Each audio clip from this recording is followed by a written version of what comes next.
इस वीडियो में हम डिस्कस करेंगे एसएससी सीजीएल के लिए जितनी भी पोस्ट हैं उन सभी के लिए एसेंशियल क्वालिफिकेशन क्या है। साथ में ये पॉइंट भी डिस्कस करेंगे कि फाइनल ईयर के जो स्टूडेंट हैं ग्रेजुएशन में क्या वो फॉर्म फिल कर सकते हैं या नहीं कर सकते। ठीक है। और एक चीज़ और, जो दो पोस्ट हैं अलग से इसमें एएओ और जेएसओ, इनके लिए क्वालिफिकेशन अलग से रिक्वायर्ड होती है। तो जब आप फॉर्म फिल करोगे इसका तो ये सभी जानकारी आपको पता होनी चाहिए कि इन पोस्ट के लिए आप एलिजिबल हो या नहीं हो। ठीक है। तो ये सभी जानकारी महत्वपूर्ण जानकारी है। इस वीडियो के बाद आपका क्वालिफिकेशन से रिलेटेड सभी डाउट यहाँ पे क्लियर हो जाएंगे। ठीक है। तो चलिए वीडियो को स्टार्ट करते हैं, समझते हैं यहाँ पे क्या क्या क्वालिफिकेशन आपको रिक्वायर्ड है। तो सबसे पहले जो मैं डिस्कस करता हूँ यहाँ पे एक पोस्ट है आपके पास असिस्टेंट ऑडिट ऑफिसर, एएओ भी बोलते हैं इसको। और इसके बाद असिस्टेंट अकाउंट्स ऑफिसर, दोनों का शॉर्ट फॉर्म एक ही है लेकिन ये पोस्ट अलग अलग हैं। और इसमें जो क्वालिफिकेशन है, जो एसेंशियल क्वालिफिकेशन है वो आपके पास यही है कि बैचलर डिग्री होना चाहिए। ठीक है, बैचलर डिग्री होना चाहिए। साथ में डिजायरेबल क्वालिफिकेशन भी है इसमें, ये हो तो अच्छी बात है, लेकिन एसेंशियल तो आपके पास केवल और केवल ग्रेजुएशन का डिग्री होना चाहिए, सिंपल। अब जो डिजायरेबल क्वालिफिकेशन है यहाँ पे उसको देख लीजिए। आपके पास होना चाहिए चार्टर्ड अकाउंटेंट या फिर कॉस्ट मैनेजमेंट अकाउंटेंट, इसके बाद में कंपनी सेक्रेटरी, और इसके बाद masters in commerce, masters in business study and masters in business administration हो जाएगा फाइनेंस में, और उसके बाद मास्टर इन बिजनेस इकोनॉमिक्स। तो ये आपके पास डिजायरेबल है। जो एसेंशियल क्वालिफिकेशन वो आपके पास बैचलर डिग्री होना चाहिए। इसके बाद में एक और पोस्ट होती है आपके पास जेएसओ की, उसके लिए थोड़ा सा अलग क्वालिफिकेशन है, ये आपको पता होना चाहिए तभी इसके लिए आप अप्लाई करें। तो सबसे पहला कंडीशन इसके लिए ये है कि आपका बैचलर डिग्री होना चाहिए किसी भी इंस्टीट्यूट से। मिनिमम आपके पास 60% मार्क्स होने चाहिए मैथमेटिक्स में 12th स्टैंडर्ड में।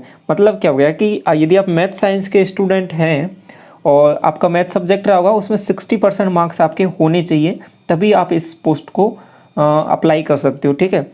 आपसे ये जब फॉर्म फिल करोगे आप प्री वाला, तो उसमें ये सभी चीज़ जानकारी आपको रिक्वायर्ड होनी चाहिए, पता होनी चाहिए। ठीक है। तो ये आपके पास जेएसओ के लिए रिक्वायर्ड क्वालिफिकेशन है, ये आपको चाहिए ही। या फिर या तो ये होना चाहिए या फिर दूसरा कंडीशन भी है यहाँ पर, इसको भी समझ लीजिए। बैचलर डिग्री होना चाहिए आपके पास, ग्रेजुएशन में आपके पास स्टैटिस्टिक्स का सब्जेक्ट होना चाहिए, या तो आपके पास 12th में 60% से मार्क्स से अबव हो, और या फिर आपके पास ग्रेजुएशन में आपके पास स्टैटिस्टिक्स ऐसा कोई सब्जेक्ट होना चाहिए, तो ही इस पोस्ट के लिए आप एलिजिबल हो जेएसओ के लिए। तो ये चीज़ का ध्यान रखना है।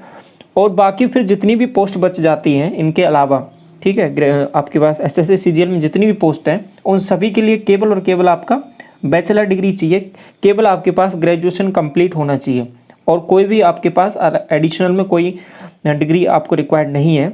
ये बात क्लियर है। तो यदि आप किसी भी नॉर्मल, आपके पास कोई भी नॉर्मल डिग्री है, वेदर बीएससी, बीए, बीटेक, कोई भी डिग्री, ठीक है, ग्रेजुएशन वाली, तो आप इस पोस्ट के लिए अप्लाई कर सकते हो एसएससी सीजीएल के लिए, किसी भी पोस्ट के लिए। ठीक है, जेएसओ और एएओ को छोड़कर।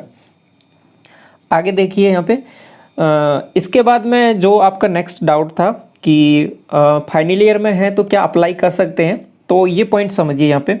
तो ये स्पेसिफिक उन्हीं के लिए लिखा हुआ ये पॉइंट कि जो कैंडिडेट हैं फाइनल ईयर में हैं ग्रेजुएशन के, वो भी अप्लाई कर सकते हैं।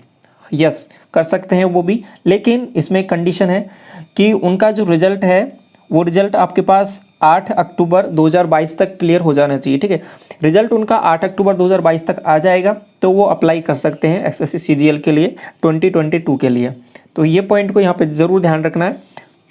रिजल्ट की कट ऑफ डेट ये है, यहाँ तक आपके पास रिजल्ट आ जाना चाहिए, और जब आपके पास डीबी की प्रोसेस होगी तब आपके पास उसमें जो रिजल्ट की डेट है वो यहाँ पे इससे पहले की लिखी होनी चाहिए। ठीक है, लास्ट ये डेट है, और उसके बाद डीबी में आपका वो डॉक्यूमेंट्स हैं वो भी कंप्लीट होनी चाहिए। ठीक है, तब तक आपकी मार्कशीट वगैरह जो भी ग्रेजुएशन का सर्टिफिकेट है वो सभी आ जाना चाहिए डीबी के दौरान, और उसमें जो डेट है उसमें ये वाली डेट से पहले की डेट मेंशन होनी चाहिए। तो ये है कंडीशन फाइनल ईयर के लिए। तो ऐसा कुछ है आपको लगता है कि रिजल्ट आ जाएगा पहले, तो अप्लाई कर सकते हो। ठीक है, यहाँ तक तो ये सभी चीज़ें हैं। इसके बाद में यही चीज़ यहाँ पे हाईलाइट करके भी लिखी हुई है, वही चीज़ लिखी हुई है कि रिजल्ट आपका स्पेसिफिक डेट से पहले आ जाना चाहिए। तो ये सिंपल सी आपके पास क्वालिफ़िकेशन है, इसमें एडिशनल में कोई क्वालिफ़िकेशन नहीं है। तो नॉर्मल जो इसकी एसएससी सीजीएल की जो ज़्यादातर पोस्ट हैं उन सभी में आपको केवल एक ग्रेजुएशन होना चाहिए। ग्रेजुएशन आपका कंप्लीट है तो आप अप्लाई कर सकते हो। और इसके बाद जेएसओ के लिए थोड़ी सी एडिशनल आपके पास क्वालिफ़िकेशन होनी चाहिए। वो आपके पास या तो ट्वेल्थ में मैथमेटिक्स में 60% हो या फिर स्टैटिस्टिक एक सब्जेक्ट हो तो अप्लाई कर सकते हो। बाकी AO के लिए भी वही सिंपल आपके पास ग्रेजुएशन रिक्वायर्ड है। तो इस तरीके से ये आपके पास क्वालिफिकेशन से रिलेटेड इन्फॉर्मेशन थी। आपको सभी जो डाउट है इसमें क्लियर हो गए होंगे। फिर भी यदि आपको कोई डाउट रह जाता है तो टेलीग्राम पे पूछ सकते हो, वीडियो कमेंट सेक्शन में पूछ सकते हो, और टेलीग्राम पे आप जुड़ना चाहें तो जुड़ सकते हो। वीडियो के डिस्क्रिप्शन में उसका लिंक दिया हुआ है, वहाँ से आप डायरेक्ट ज्वाइन हो सकते हो। ठीक है, तो ये जानकारी है इस वीडियो में। आई होप आपको ये समझ में आई होगी। Thank you so much.